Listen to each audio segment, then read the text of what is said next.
Crimea the has UN a General Assembly. referendum. And why do you think 100 countries at the UN condemned the annexation of Crimea? 100. Only 11 countries voted with Russia. Why do you think that is? Because it's politics. Politics 10 to 1. In the 21st century.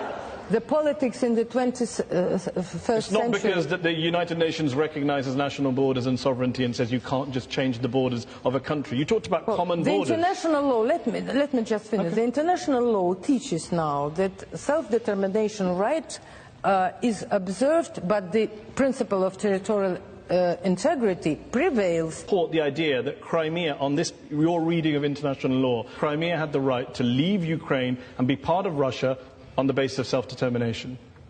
I think so. Okay, so when will Russia be holding a referendum in Chechnya and in Dagestan for those places to go independent?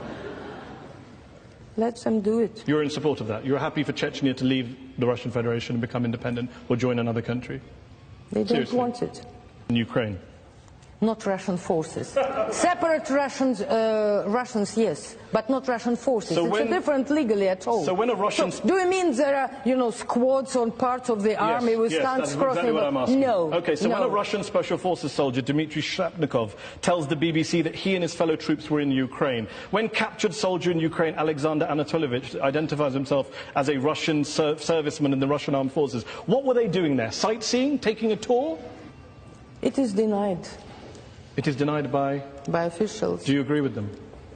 I quite agree, but I believe that there are some Russian soldiers, of course, and officers. I don't deny that. But legally, every country, when it's helping the situation according to the interest and according to the appeal, they do it legally correct. But it's not illegal for Russian soldiers to be in Ukraine, under any reading of international law. Was it legal for American specialists in all places where they have been? Was it legal for Americans to be in Iraq? No. Okay, Good. Back to the question. Was it illegal? Is it legal for Russian forces to be in Ukraine? There are no forces.